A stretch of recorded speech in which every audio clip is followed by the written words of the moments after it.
has faced and must face in the course of his existence. And it is interesting to realize that there are a number of remarkable interpretations of this phenomenon, which we call death. So in many cases, the idea has been that the afterlife was simply an extension of physical existence into an invisible realm. This was the idea of the Chinese emperor, who had clay copies of his court made in life-size figures, standing in rows, to serve him in the afterlife. Now, he did not believe that those concrete figures were going to serve him, but he believed in a spiritual mystery involved, that after he passed into the other world, these concrete and stone figures would be living, that they would be alive and full-size and would serve him, and that he was merely moving his court from the visible to the invisible side of life. Now, in Egypt, a similar practice was also followed, but with more symbolism involved. The afterlife of the Egyptians, the Elysian fields, or the plains of Amentet, were a beautiful facsimile of Egypt. The same grounds with the same beautiful river, the wonderful people, the palaces, the temples, and all the makeup of a tremendous metropolitan Egyptian super city. At that time also, the pharaoh was buried, and other nobles with similar expositions. He was buried with miniature figures of all of his retinue, his court, and all of the valuable things that he needed to continue his life in the tomb. The afterlife of the Egyptian was in an underworld, ruled over by the great deity Osiris. And this great deity, judging the quick and the dead, ruled over a wonderful realm beneath the earth that men could not see, but to which human beings passed after the physical decease. In some of the old manuscripts, various animals, such as family pets, were included among the figures that came with him into the afterlife. Everywhere we find evidences of the belief that the invisible world to which we pass, and from which we came, has its more or less physical appearance that is similar to the world that we know. It was not until comparatively late in the development of human thinking that the idea of heaven and hell as we think of it today came into existence. Most of antiquity had really no concept of hell. They did not have any of that Dantesque mystery that we find in the beautiful but morbid paintings of Gustave Doré. To the ancient people, hell was more or less of a shadow. They did not believe they were bad enough to deserve it in the first place, and they were perfectly willing to face a world that went on into a realm beyond ours. The Greeks, for many centuries, believed that there was no afterlife except in the ghost world. The ghosts of the dead continued forever. This did not meet with the approval of minds such as Pythagoras and Plato and Aristotle, and modification began at a comparatively early date. Among the Egyptians and Phoenicians, the invisible world was so visible and so real that you continued in your various pursuits as you had lived them in life. If you had plowed a field while alive, you would have a field to plow in the afterlife. And there is one story about a very honest moneylender who had never cheated those who borrowed from him. He was a very good man. So when he died, they gave him a special privilege in the afterlife. He could set up his money tables by the gates of heaven and lend money to anyone coming in who wanted it. And he always was meticulous and honest. And it was the honesty, and not his profession, that earned him this respect. Then we have another group of people who believe, as many primitive people do, including a number on the Western Hemisphere, that death is a birth into the afterlife. And many ancient peoples buried the dead in embryo position, so that the earth became the womb of the second birth. We find tombs of this kind on all the continents. We also have evidences that many of those who lived before us, at least, had a consciousness of being able to travel in the afterlife while they still lived.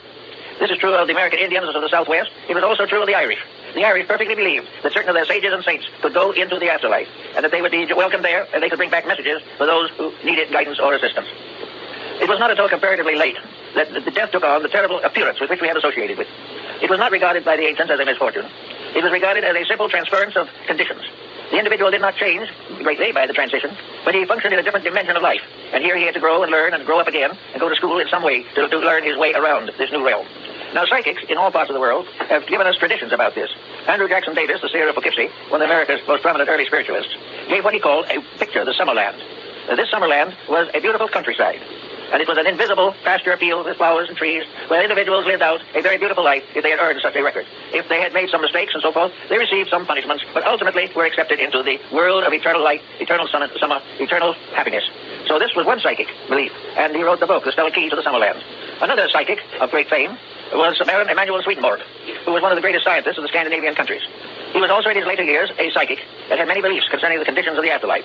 He left very detailed accounts of conditions beyond the grave, which very well resemble conditions in a well-run Swedish state. And among other things, in Swedenborg's viewpoints, any young ladies who happened to arrive in this afterworld were chaperoned to make sure that everything retained its proper proprieties. Now, we have constantly had psychics who have something to say about this type of thing, but have been strangely uncertain themselves. We very seldom have a psychic exposition in which the emphasis is how things are over there. We hear about famous people coming back to converse with the living, but it does not seem that any answers that they give clear the problem of life after death. The answers accept the problem, but they do not clear the path or the way or the circumstances involved in the transition. This seems to have been generally neglected throughout almost all psychic experiences. Jacob Böhme, the German mystic, had visions of the afterlife. His visions of this were very much based upon the visions of Dionysius Areopagus, the early Christian father. These dreams and visions represented the luminous universe, with hierarchies representing the planets and the zodiacs. This luminous world was a world of light, of color, vibration, and was a very pleasant place. But what you did do when you get there, Family didn't tell us. All it expressed was the fact that it was a vision of things to be, such as the visions of the Gnostics and the Albigensians and the Manichaeans and many others. Each religion of the world has its own concept of paradise, where it is and what it is. There seems to be very little, however, detailed study of the subject. Now, let's go back to our own problem here. Supposing we can assume for a moment at least that this world that we live in now can be considered as a basic example of something. An example that it is hard to deny. An example which might tell us a lot if we consider it carefully. We know that life here begins with pain, begins with trouble. The most existence that we have here passes through stages of troubles and infirmities. That it only lasts for a certain length of time, and then in one way or another we depart. But there are a lot of things to think about in this. Why is this world, which was given to us according to Scripture as a garden, why did it get to be so troubled? Why is this planet that presumably was invented, devised, or created for the purpose of allowing or enabling human souls to grow? Why has it been in trouble since the very beginning? Why has this growth consisted principally of war and crime?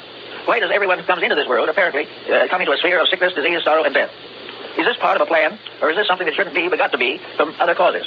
Let us assume for a moment that the person living in this world is living in a highly conditioned condition, which he has probably, in one way or another, caused for himself. In other words, it was not intended. That birth would be a problem of great pain, that the growing up and living through the various intensities of life would be an endless cause of suffering and mental anguish, or that sickness would dominate the careers of many, and that very often both birth and death were painful experiences. Is this due to the fact that such was nature's intent? Or is it due to the fact that humanity, in one way or another, has tried to take over nature, has tried to rule nature rather than obey it, has tried to create its own laws, and has set up a human autocracy in the midst of a divine one?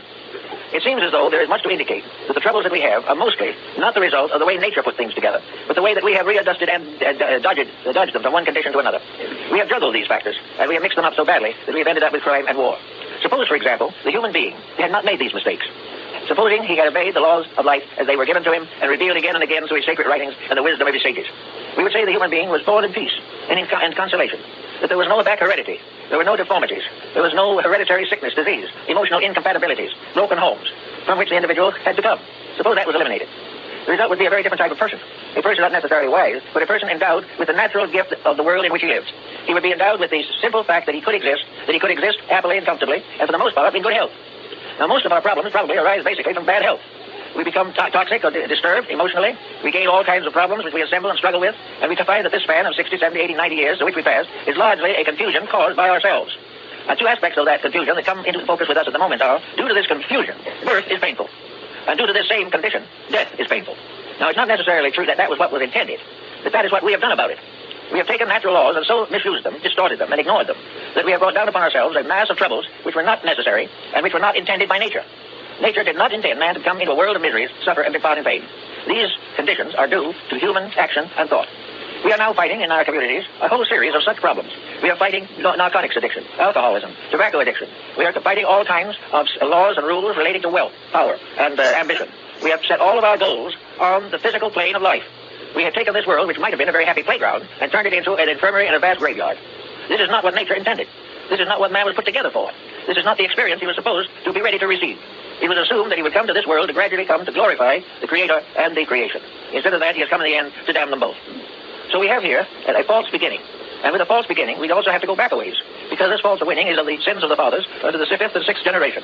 We are all here with infirmities that have come from the misdeeds of our ancestors, and these we carefully pass on to our descendants.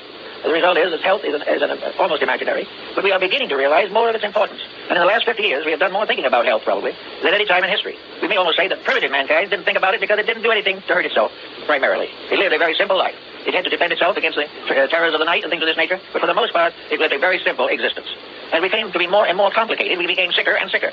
We gradually also then developed institutions to correct these sicknesses that we had created. But because we created them within ourselves and not in the body, the physician is not always successful. We are not able to cure the sins of the spirits with pills and shots. The entire part of the individual that is important to us at the moment is that which we can't see. It is the invisible overself that really runs the physical body. This overself, however, is so neglected by most people that the body is without adequate leadership. It is as though a very nice government were set up with a proper representative, and in the course of time, a bunch of gangsters took it over. And these gangsters are our selfishness and our deceits and our stupidity and our rejection of common sense. All these together have ruined what might have been a pretty good place to live. Now, we're gradually beginning to be a little more aware of this. It is dawning upon us that it's possible that all these misfortunes are not necessary, that they were not in the original archetype, but have been the result of a vicious misinterpretation or distortion of the common facts of good nature and common sense. So we say to ourselves, suppose we clean this up. We might then have a world in which the human being would be decently born, with comparatively little pain to the parent, a world in which they would grow up gradually, and education would be suitable and adequate to their needs.